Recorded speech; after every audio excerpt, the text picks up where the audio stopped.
House Bill 516, House Bill to amend the Code of Virginia relating to the Board of Education policy on sexually explicit instructional material. The bill passed the House February 4th, passed the Senate with an amendment on March 1st.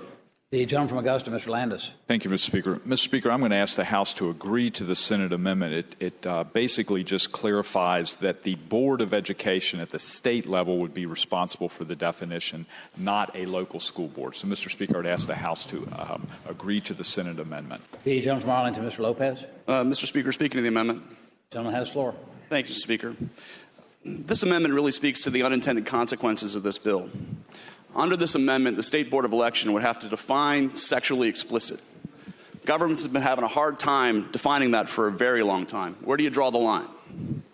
For example, the FTC defined sexually explicit so broadly in 2009 in a report to Congress that it included a mere reference to sexual activity. Are we talking about holding hands, kissing? Is Romeo and Juliet about to be diminished and reduced to a play about teen sex and suicide? As opposed to being a local school division decision. According to the American Library Association, the bill would make Virginia the first state to create a statewide policy requiring teachers to identify classroom materials with sexually explicit content and notify parents who would have the right to opt out their children and request that the teacher give them something less objectionable to study of equivalent value. It would require teachers to redefine whatever they're teaching solely in terms of how much sexually explicit content it may contain. More than likely, a teacher will not be able to do 2 entire lesson plans for the same class, sometimes on very quick turnaround, after an objection from just one parent. This makes it much less likely that they'd be willing to even attempt to use anything that might be considered objectionable in their lessons. As Delegate Ware so eloquently stated just a second ago, let's not encumber or needlessly regulate our teachers. Without intending to do it, this will be have a dampening effect to avoid any content that might be found objectionable. Here's the thing. When the government establishes laws to label literature in terms of a single factor, regardless of that factor's significance to the larger world of literary merit or meaning, it edges closer to censorship. It means we are labeling content for the sole purpose of potentially suppressing it. Parents do, of course, have the right and even the obligation to supervise their children's education, but this bill and this amendment would affect everybody's children. Also, this bill is broadly written to include all educational materials, history, science, biology, art history, not just English and literature. Are we talking about notifying parents about the sexual references in biology courses? What about art history textbooks? Would a trip to the art museum require a warning to parents about paintings and sculpture? Are we saying that history and civics classes would not be allowed to discuss war crimes involving rape? Yesterday, we passed a resolution making 2016 the year of... Gentleman Shandow, Mr. Gilbert. Will the gentleman yield for a question? Will the gentleman yield? Certainly, Mr. Speaker. Gentleman yields. Mr. Speaker, I've heard all the gentleman's points so far. I think he was about to make another. I'm wondering if the gentleman could tell us why he didn't make these points when he voted for the bill initially. Mr. Speaker, I would say that as we read bills and as we learn about life and learn about issues, we can all make mistakes like I think we all did when we first voted for this bill unanimously.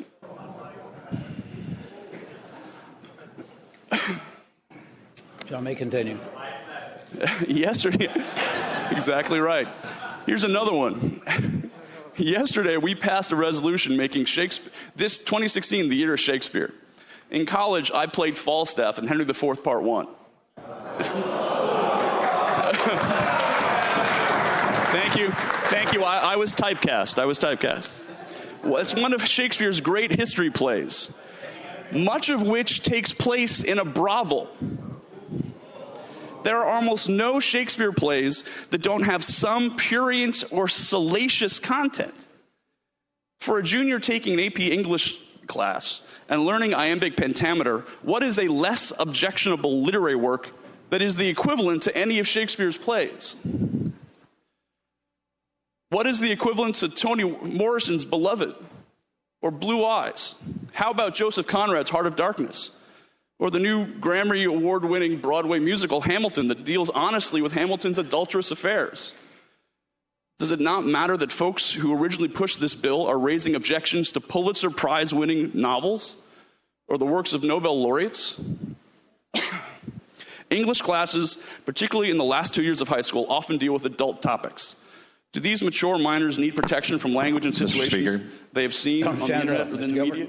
Will the gentleman yield for a question? Will the gentleman Yes, yield? I will, Mr. Speaker. Gentleman yields. Mr. Speaker, is the gentleman aware that during the debate on this bill in the Senate, that a member of the Senate began to read from one of the works of a Nobel laureate, and everyone was so incensed that he would dare to read from that work in front of the Senate pages that they asked him to cease immediately reading from that great work from that Nobel laureate? Is the gentleman aware of that? Mr. Speaker, I would answer the gentleman that yes, I am. I would also answer the gentleman that taking a piece of literature out of context from an overall narrative is ludicrous.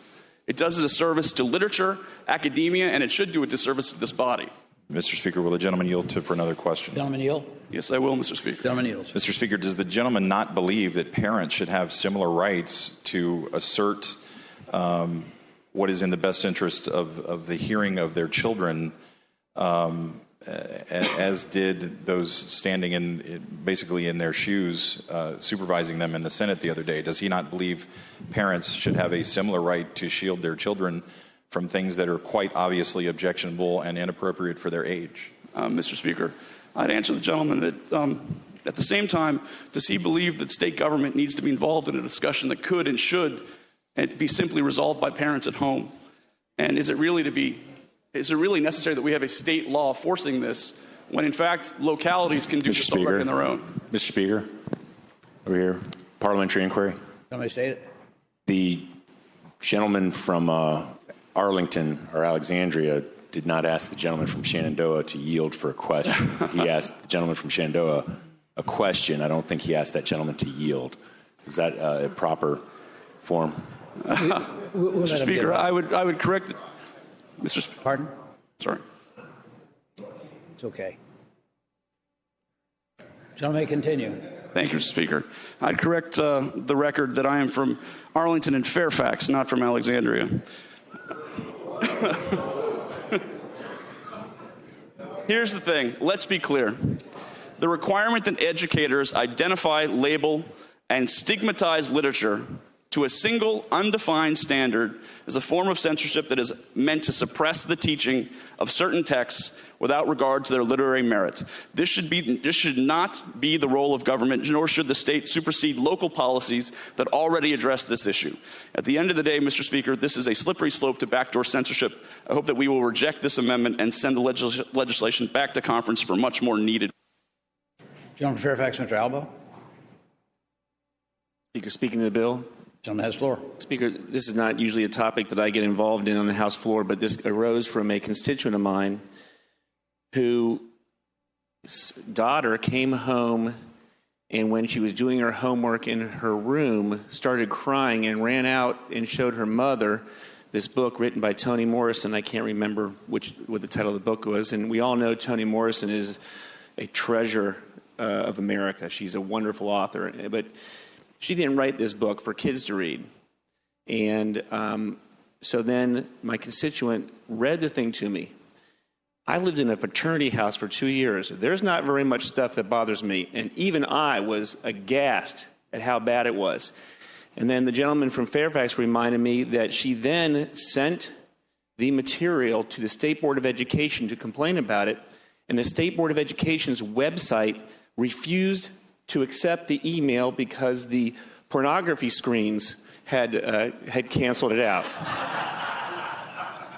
I would agree with the gentleman from Arlington. He made a very good presentation, and I understand his point, but I don't agree with it. His point, which I would agree, says is the purpose of this bill is to label material. That's correct.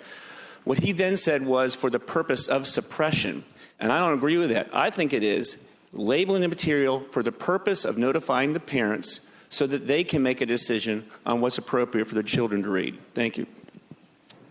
The gentleman from Augusta, Mr. Landis. Mr. Speaker, addressing the amendment. Gentleman has the floor.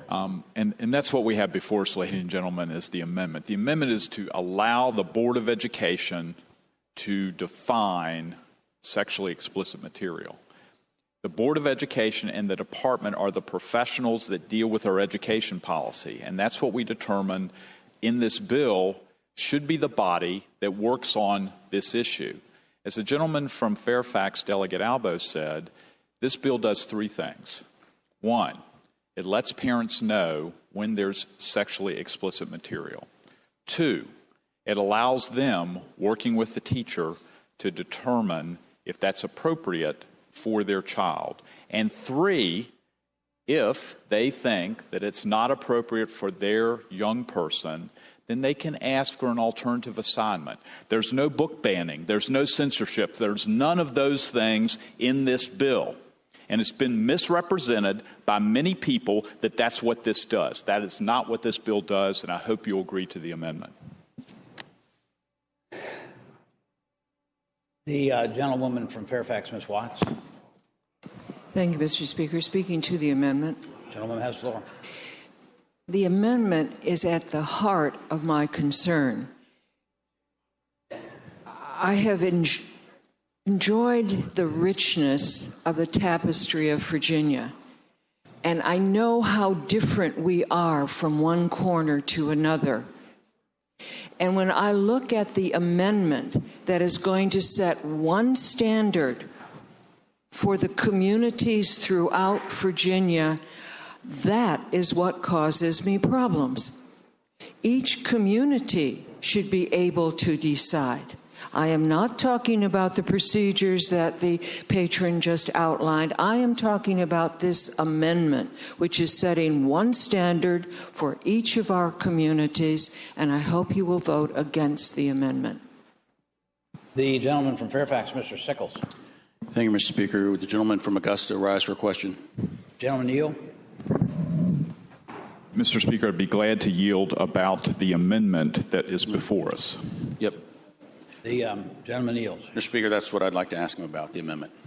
I just wanted to ask the gentleman, would it be a legitimate reason to vote no that you based your decision on the philosophy laid out by the gentleman from Powhatan, which was so timely this morning on the for this day's calendar, and it consistent with what the gentlelady from Fairfax just said, that we might want to just leave this issue to the localities. Would that be a legitimate reason to vote no?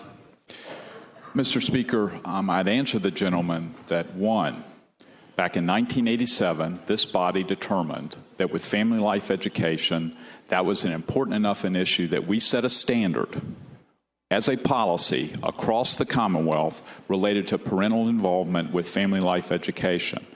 I'd also point out, too, that this issue came about because a local school board did not act on the issue related to the parents' concern, and two, the Board of Education is trying to address this, and this tries to codify what they're already working on related to guidelines because it is a sensitive issue and because there are issues time and time raised about how to define and what material should be included or not be included, and that is what the Board of Education is much better to determine.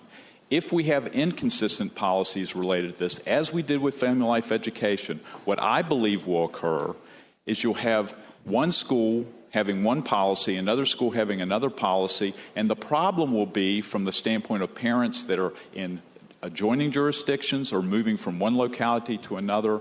And as we did with family life education, we determined there needed to be a consistent policy.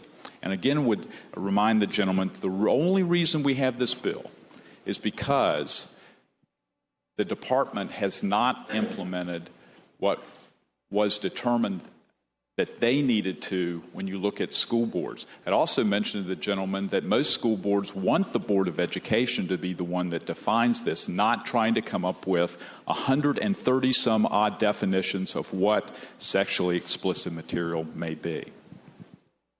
Thank you, Mr. Speaker. Speak to the bill briefly at the appropriate time. Gentleman has the floor. Thank you, Mr. Speaker. I appreciate the gentleman's response, and there were some good answers in there. But as someone who came down here to support my local government and allow them to do what they need to do and have school boards be responsible for their jurisdiction, this happened in my jurisdiction. We've had school board elections since this incident occurred. The results are out there. The school board can handle it. They can filter the elections that they've had and decide how they want to move forward on this issue. So I would encourage the body to vote no. Thank you, Mr. Speaker. Gentleman from Carolina, Mr. Rock. Mr. Speaker, I move the pending question. Gentleman from Carolina, Mr. Rock, moves the pending question. Makes favor of that motion will say aye. Aye. Those opposed, no. Pending question is called for. Shall the Senate amendment be agreed to?